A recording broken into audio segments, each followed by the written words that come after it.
Welcome to Market Like a Hotshot, episode 54. Holy cow. Holy cow, 54. And we have ourselves a guest today. Yeah, we've got our second guest that we've had on the show, and it's none other, you know, all the hotshots out there in Hotshot Nation. You probably have heard the name a million times. Now you're going to actually meet the man, Mr. Chuck Goldstone. Chuck Goldstone. We do a lot of shout-outs for you, Chuck. Excellent. I think you might be leading the pack in terms of shout-outs on the Market Like a Hotshot. Well, I'm going to have to call the Globe. You're going to have to call the And Globe let them or know. New York Times. Yeah. That's We'll how get it you in goes. there.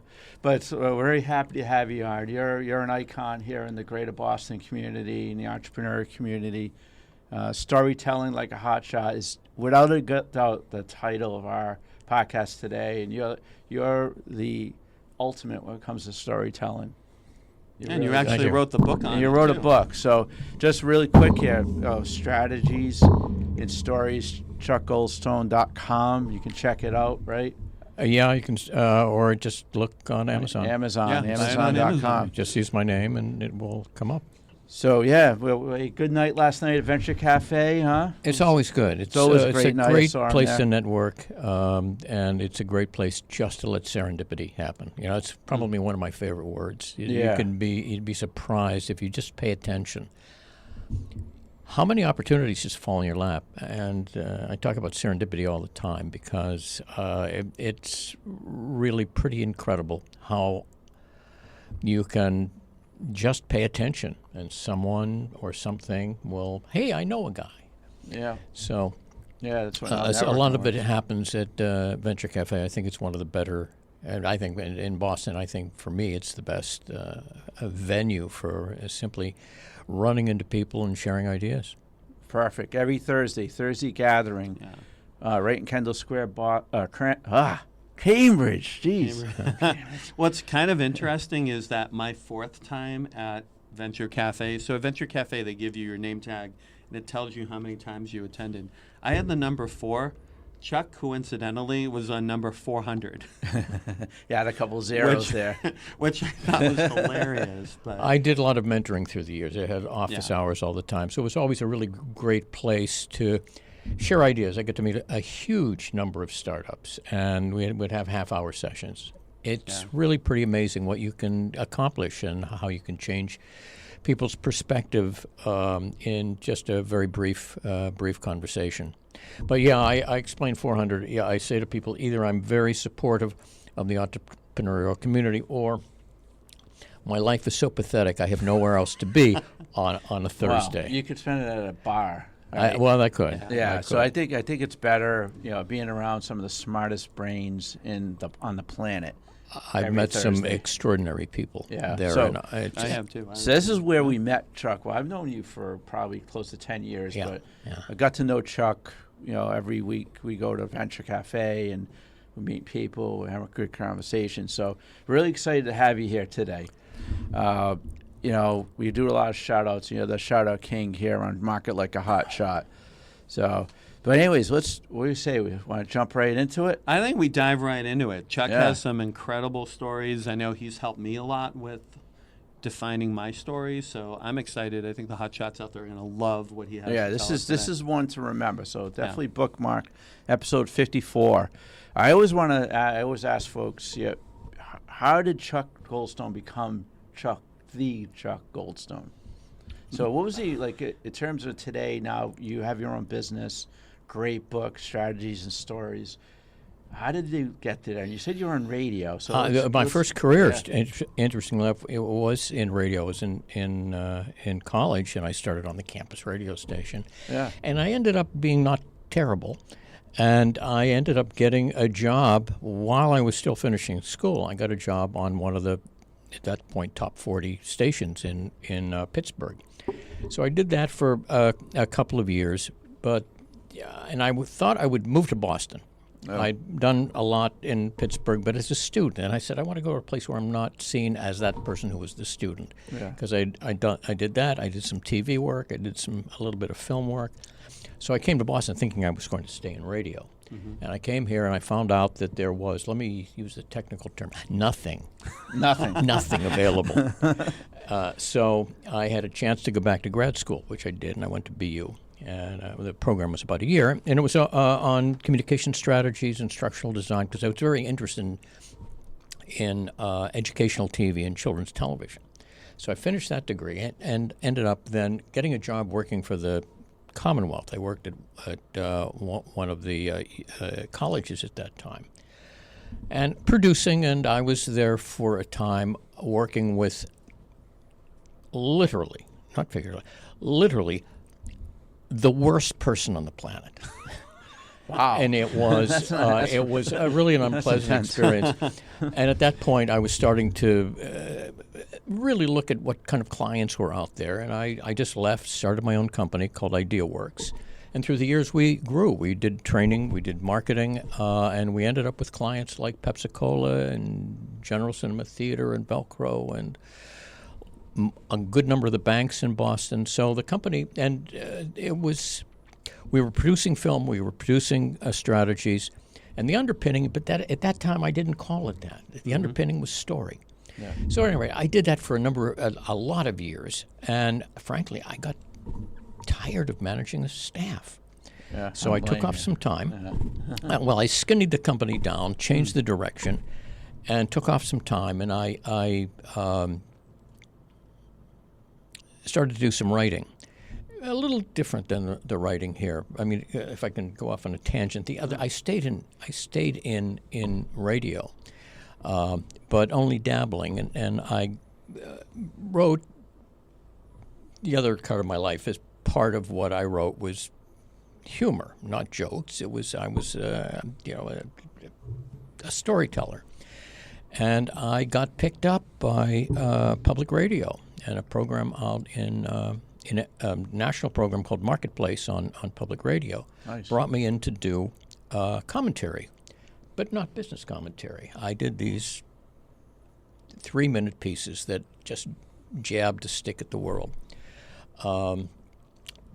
I continued to do that, but when I wanted to get back to serious stuff again, I realized that what I did that was fairly unique was this idea of story. How do we tell the world what it is that we do? And it just, over the last 10 years, really exploded. My focus was, even though I had worked with large corporate clients, my focus was the entrepreneurial space, the startup community, because I recognized that if anybody needs to be able to tell a story, it's someone who wants to grow, scale, get funding, and frankly, a lot of these folks were not doing a good job. Yeah. One of the things I tell people is that coming up with this great idea that's going to change the world, it's going to make you rich and famous, coming up with that idea is the second most important thing that you will do to become successful. And the first is convincing others. Convincing others. I love it. So you can have a great idea, you can have a great technology, but unless you can explain what it is that you're doing and show people why they should care about it, then you're going to be like, unfortunately, the majority of startups who either falter or unfortunately outright fail. Yeah. So that's been my focus. In the startup world, most people think that communication is about pitching. At the end, they're pitching for money. Mm-hmm. Well, you pitch in the end when you want to beg for something. Story you need from day one. It informs everything you do. It informs your strategy. It's the story you tell yourself. It is the way to explain to somebody what you do so you can get effective market validation. You can know if your idea is good from the beginning, or you can pivot. Yeah.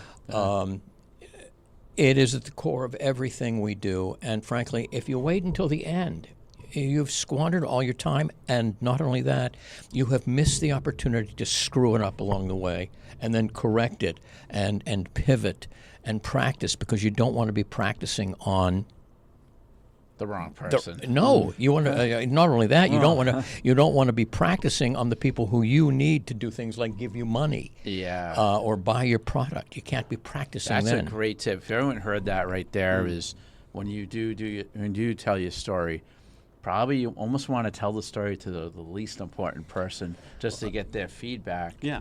And then you get primed up ready for the right person. It reminds me of something you and I, Jeff, have talked about before, and Chuck, you're probably familiar with this organization too, is Toastmasters. Toastmasters is a great place, especially if you're telling a story to an audience. You do it in front of a Toastmasters group. Yeah. You know, you'll get your feedback, they'll pick your speech apart and all of that stuff, which is what you want. But you also, try it out in front of a live audience and see how people react. Yeah. Which is a great, Anytime you present, take advantage of it because, okay, I have presented for a gazillion years, and I present still to this day very often, either speaking gigs or workshops, and teaching. I will tell you, I still learn something new every time I present. Nope. And it's just an iterative process of you continue to grow. You get more and more confidence. One thing that is actually not a good thing is that I never get butterflies or stage fright anymore. And you think that's a good thing, and it's not. You want to be, and I have to psych myself into. I'm very comfortable, so I can start. And I guess that actually is a good thing where I am with this. But it's okay to be a little nervous. It's okay, and that adrenaline will do something if you can get through that first 10 or 15 seconds of yourself presenting. You're really on your way. Yeah, love it. Wow, we're off to an awesome start. We talk about how why storytelling is more important than ever, and I love the timing. That was a great tip right there for a lot of entrepreneurs. And some of the lessons. Have we any other lessons you've learned before we get into some other questions over the years? Yeah, let's talk about radio. Yeah, my first job was in radio. So here I am sitting in a studio like this. What kind of music was it? It was top 40. Top 40? Oh. Were you playing a little Michael Jackson or what? It was a little bit of everything Yeah. back then, and I won't tell you when because it was a while ago. At any rate, what I learned about radio is here I am in a studio like this. I'm by myself. I've got a microphone, and I am hoping that there are people out there. But I recognized something as I was on the air, and that is that I was a button push away from somebody tuning me out. That's a good point. Turn of a dial, turn me down. Right. They have something else that's more important.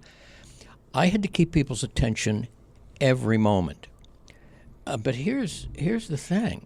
You don't have to be on radio for somebody to push that button. You could be making a presentation you could be across the table from someone, and they may just tune you out. You see that in networking events a lot.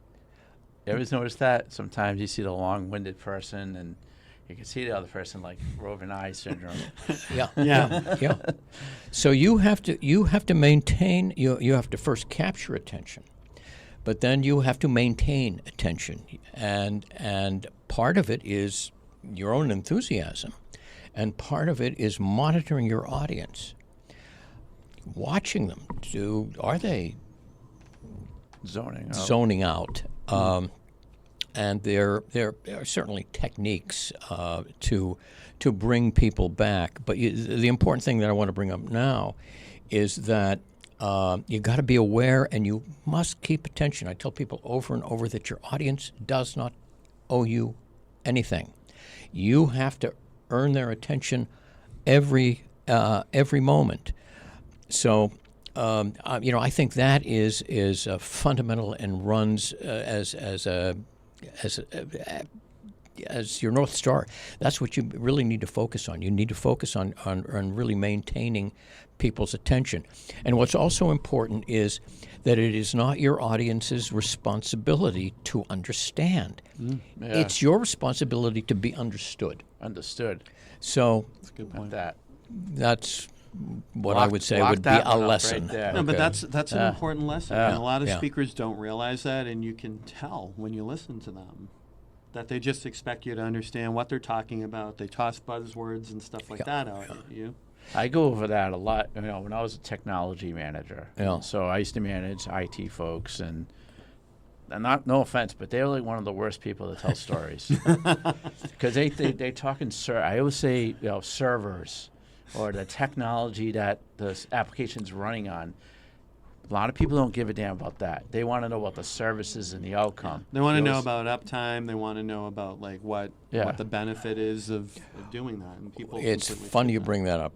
I run a lot of workshops. I run some master classes on strategy and story, but there's one for a specific audience that I think is fascinating, love working with them, but the biggest challenge, and that is technical people. I have a workshop, and if I tell you the name of it, and you will, I'm telling you the name because you will know precisely what I'm trying to accomplish, and it's called Teaching Technical Experts to Speak to Mere Mortals. Write that one down. And Reagan, capture that. We want to share that one out. And it is, these folks are trained to be differently, and they see the world differently, and they don't see the world the way the audience, who might be a decision maker, sees it. There is a lot of focus, and I don't want to overgeneralize, but I will. They want to talk about how things work because that's the thing that's most fascinating to them. That's the thing. That's the novel idea they came up with. Nobody cares initially. They want to know, why does it need to exist? Why does it need to What's the exist? problem it's solving? What's the opportunity that it's bringing? So how? No, it needs to start with why. It's not about the data, at least not initially. In that first conversation, it's about the consequences of the data. What's the data mean? What does it do? It's not about detail. These folks, technical people, really, they're great because they understand detail and they can construct the whole from detail. Those of us who are mere mortals, we need to see the big picture first. And finally, people focus on features. Features are unimportant unless you can link it to benefits. So one of the things that I'm trying to teach people who are technical is you have to think not like yourself. You have to think like the people you're trying to reach. I'm next week, actually, which by the time this is out there will be before this. This week. We'll be out on Monday. We'll be out It's on the Monday. time. It's the time machine thing. Yeah. But it's a symposium where I'm doing one of the keynotes specifically on how do technical people, in this case, these are biomedical engineers. Okay. How do you talk to people who are not engineers? But what's interesting is even when you're speaking to somebody in your own field, they want to eventually know what the how is. But you still have to start them with the why it needs to exist. The why. That Love it. Here's the order. It's I stress this in workshops. I stress it in the book. It's why first, what second, and how third. Do not screw Why, that. what, how. And don't screw that order up. Yeah. I know. We have our wonderful executive producer, Reagan. Who's actually, if you want to pop over and say hi real quick, but these notes that, what Chuck's showing, it's going to sound funny, but it's really gold. It's gold. Ironically. This is gold. I just rolled my eyes just momentarily. He likes that word, okay. gold. Goldstone, Chuck Goldstone. That's why you got the name Goldstone. Yeah. Right? So, good stuff. Reagan, come on over. Actually. There's Reagan. I'm over a little bit. You can slide over. There's Yeah. Reagan right there. And I would like to ask, I think it's a good time to ask how AI is affecting the storytelling. Perfect question. I That's love a that good question, question. Reagan. How's AI affecting storytelling today? It can be used for good or evil. I think that it is a really great research tool, but I see too many people using it as their end product. I see people really relying on it way too much. I think for research it's great. I think it can do a nice first draft for you. There's no problem with that, but you have to add to it yourself. You've got to think beyond that. I mean, you can continue to introduce prompts. So I think in that case, it is extremely valuable. I use it myself for that. Yeah. But you must end up going back and thinking like a human because you're going to try to reach another human. It also has to be in your voice. We are beginning to all get savvy about what sounds like AI. Yeah. And so, and I think there's one other really good purpose to it. And I just thought about this recently, and that is it can be your first audience for feedback. Absolutely. So in that That's respect, I think AI is valuable. AI both intrigues and scares me. And this is a whole other conversation that we are not going to get into. Chuck Goldstone part 2. No, about AI and storytelling. part 2, 3, 4, and 4 8. and 5. But it also makes mistakes. It still makes mistakes. And it's a little better than now. The way I used to define AI is it is a very enthusiastic assistant who is an imbecile. Yeah. So it does it. So at any rate, I use it. The short answer is, my sarcasm aside, it can be a valuable tool to help you develop.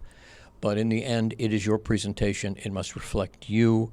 You've got to be able to reach people in a way that something as an objective technology as it is, it's not. It does not have necessarily the passion. You've got to show your own passion. Perfect. I like that. And I'm going to bring up the facts, tell, stories, sell. I would say that a lot, right? The facts is probably AI. Maybe you're getting the facts, the feedback, the research. But that story is going to come from you. Well, here's the deal. How do we make decisions? We do not make decisions. And this is a little bit of science, and I'm not a scientist, but we've learned that the part of the brain that actually says yes is not the cognitive part of the brain. We do not make decisions, and think about this, we don't make decisions in the cognitive part of our brain. It's not the factual stuff. We can get all the factual stuff, and that will drive us, but we don't agree until our gut says yes, until it feels right. Yeah. So decisions are made emotionally. I have developed something that I call the Z chart. A Z? The Z chart. Now, I'll explain that. You do not start with content. You start with intent. You do not start with what you want people to know. You start with what you want people to do. That's where we start. You have an assignment. You have to do a pitch. Oh, let me start to write my outline. That's a download of content. What you have to do first is, who is the audience? What is going to resonate with them? And most important, what do you want them to do? Fund me, hire me, get out of my way, whatever that happens to be. You have to start with that. So here's and the only way you can change or reinforce, because you either want to change what people do or say what you're doing, I like, continue to do it. Yep. The only way you can do that is if you either change what people feel or think or reinforce that. So you do the do first, the feel, what do they need to feel, because that's going to drive what they need to do, and then and only then do you pick the right content. To make them experts? No. To give them enough that it either reinforces what you want them to do, introduces what you want them to do, make them change their mind, and that will lead them to the top of this chart, which is do. So the way the Z chart works is you start by saying, what do I want people to do? Then next to it you say, okay, what are they doing now? And then you either have to change or reinforce it. That's the do. Then you go down to that second line. What do I need them to feel in order to make them experts? No. In order not to make them experts? No. In order to either change or reinforce what they want them to do. Well, then, what are they doing now? Do the math. Whatever is left is either what you need to reinforce or change. Then you go down to the third line in this modified Z. What do we not need people to do? In order to what? To change or reinforce what they feel. And that's how the whole thing works. So I think and I teach this, and it becomes an eye opener for a lot of people because they recognize you have to invert the process. You've got to start with what's the behavior? What do I want people to do? What's the action? We want to drive action. Perfect. I love that answer. That actually ties into, if you remember a couple episodes ago, we talked about they may not remember what you said as much as they'll remember how they felt, Yeah, right. At the end. So, hey, let's go into a little bit more on the marketing side, right? So, what role does storytelling play in branding? You think about a company's brand. Your brand is what you feel about it. I mean, it's not just your logo. It's not just your marketing material. It's how do people feel about your product? Do they need it? Do they identify with it? What is really important, and maybe this is part of what we're talking about, but I think it's an important element, is the element of differentiation. Yep. You got to be different than those who the world thinks that you're part of. You're not who you think you are. Mm-hmm. You're not even who you are. No. You're who they think you are. Exactly. Or what's worse is who good. What do they think of you? Not or think you are. Yeah, how do they define you? Yeah. And what's more diabolical is it's who they confuse you with, even though that might not be what you are and what you do. So once again, it's your responsibility to be able to communicate that. People will see your story or your brand or whatever you want to call it. Yeah. And they will create that image, they will create that story, either based on what they surmise, which puts them in control. They're in control of that. Or it is the message that you deliver. Now you have control. You make them understand. You guide them to whatever feeling it is that you want them to have about you. Right. So I think that I work mostly with startups. But if you have just any kind of business, you need to differentiate. Let me give you one more example. Let's say that you are, I'll take it out of the startup world. Let's say you're an insurance company. Mm-hmm.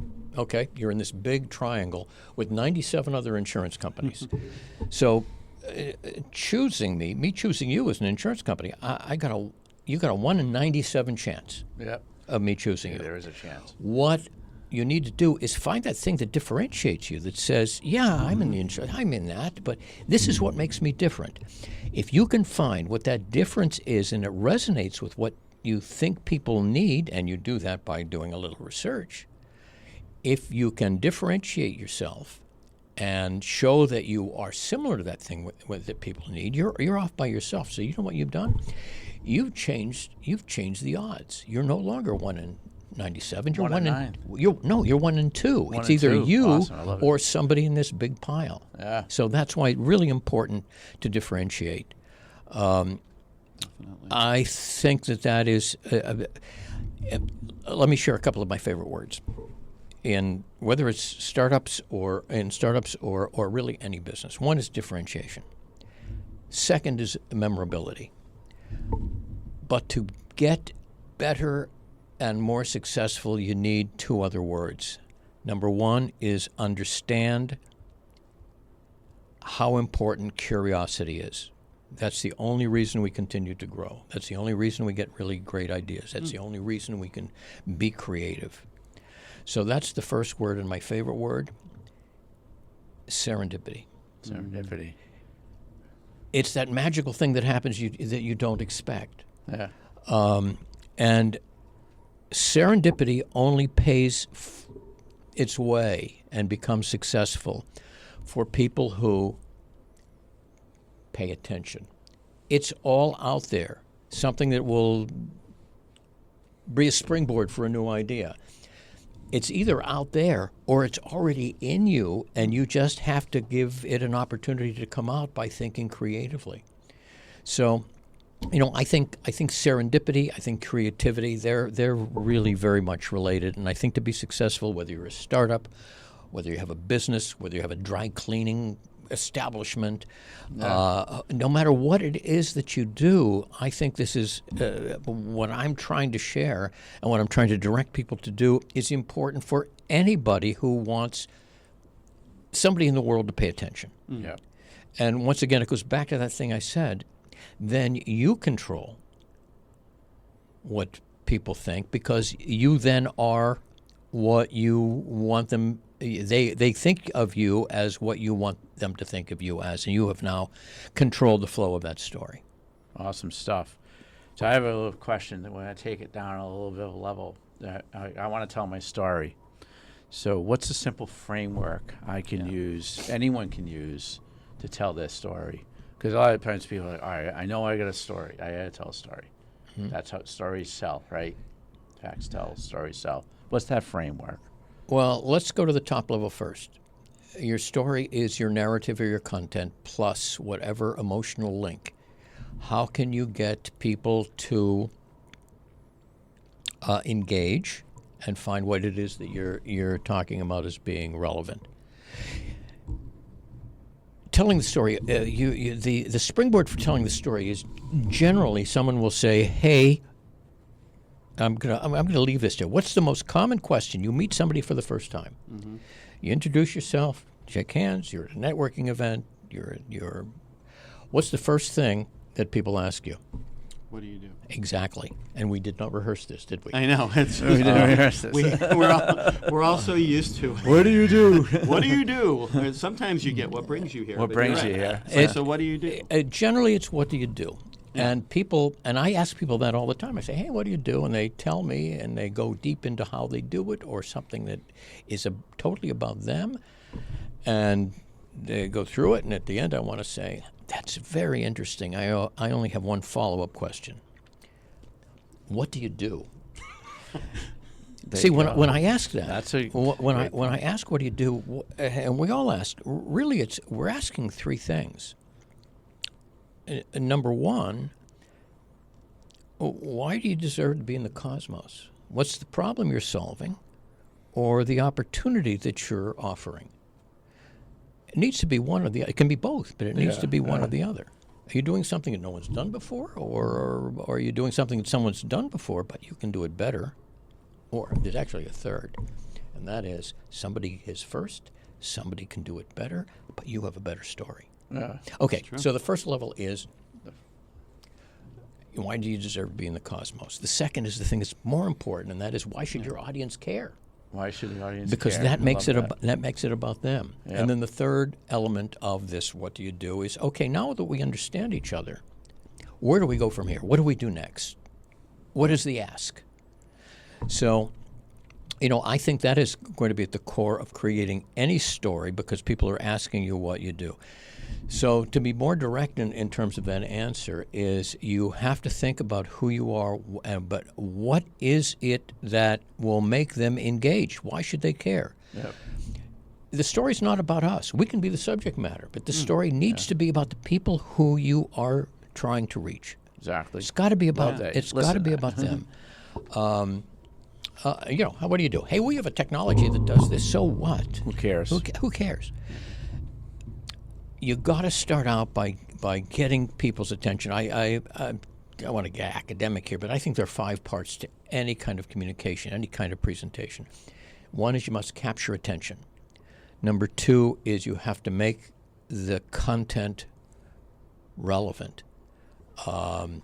Number 3, you have to make it simple and clear. Number 4, you have to make it memorable. And number 5, it needs to drive action. Perfect. So when you've got to think about that, you've got to put yourself in the head of the people who you were trying to reach. Why should they listen? You've got to make it about them. You've got to make it worth their while. You've got to make them say, hey, that's really interesting. Tell me more. Oh, what a coincidence. That's part of the title of my book. That's part of your... How do you think that happened? But I think that is pretty much at the core of any kind of engagement. You've got to pique people's curiosity, and you've got to get them to begin to ask questions, and that's where all of this I think begins to come together. Perfect. Love that. So Chuck, this conversation actually got me thinking of a conversation that I saw on Reddit of all places. And us Gen Xers, we're familiar with TV shows and reboots and all of that stuff. So A Tale of Two Reboots. You compare something like Cobra Kai, which was a reboot of the Karate Kid films, or a continuation of them. And then Saved by the Bell. There was the Peacock series that kind of took off 20-something years after the kids were in Bayside. Good discussion about it, because the director of Saved by the Bell was not passionate about the series. It was more of like a spoof, and they made fun of the original content. Where Cobra Kai, the two creators, the three creators of it, they were passionate. They loved the Karate Kid series. And they created something that, because they had that passion, it had a much different result. It was received a lot differently. What are your thoughts about passion when you're creating a story? Unless you're passionate about it, unless you're enthusiastic, why should your audience care? Right. You've got to show your enthusiasm, and to be able to do that, you've got to be confident about what you present, and you have to do it in a conversational way. This is not, what we're doing is not public speaking.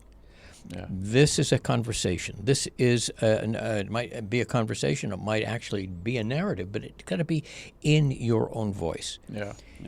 You have to be natural. You can't be an actor. What do actors do? Actors try to do what we do when we're being natural.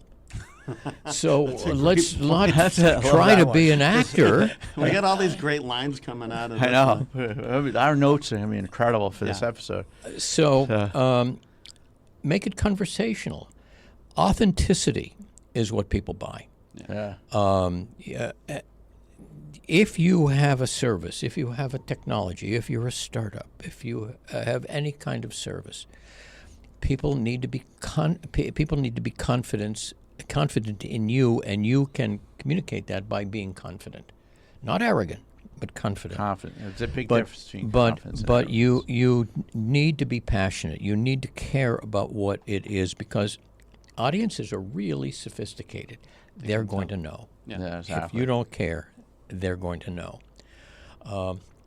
And where does confidence come from? It comes from, I got a good strategy. I know what I want to say. I'm confident about what I want to say. I have something to share with these people, and I want them to appreciate what it is. Your audience is there because they want to be part of this. They want to get something out of it. That's why that's generally why they're there. Perfect stuff. So, man, we are landing the plane. This has been an incredible. I think 54 could be. I'm gonna put a check mark on episode 54. Yeah, thanks, Chuck. I really appreciate a couple of things on this one. So, I'm going to be listening to this one a lot, because I think the information you provided was incredible, and I think we have to have you back not just once but multiple times. Well, I'd be because happy. We got through barely some of the things we wanted to talk about with Chuck. So we're gonna do a part 2, Chuck. I'd be happy to do that. You've been in radio before, so this is a natural for you. This is right? great. Yeah. As we land the plane, obviously thank you so much for doing this with us, Chuck, coming all the way out here from Cambridge and Brookline. Cambridge would be even more difficult to get. And then our next episode is going to be it's going to be Market Like a Hotshot Live, Part 4, A New Hope. A New Hope. Star Wars fans out there. So it'll be June 18th at the Framingham Common between 4 and 7. Yeah. We'll have a booth where I take people, just like previous live episodes. Yeah. Folks will come up, ask some questions, and they're live, right? We'll be live. We'll be live. And so come out to Framingham Common this Thursday, the 18th of June, 4 o'clock to 7 o'clock. We'll be out there. Also, check out marketlikeahotshot.com and learn like a hotshot. We got some great courses there about goal setting, prospecting, and networking like a hotshot, and some good merch. And of course, we have. Speaking of merch, I can be shameless and tell people the book is available on Amazon. So. All right, and this book right here, Strategies and Stories, Amazon.com. We got to put a link to it up. We'll put that. Yeah, we'll put that link there. So appreciate out there, Hotshot Nation. This is great, Chuck. Thank you so much. My pleasure. Thank you so much for being here today. And hotshots, let's all be hotshots and tell stories like a hotshots. Last but not least, leave a comment here. We want to hear your stories. Have a good day.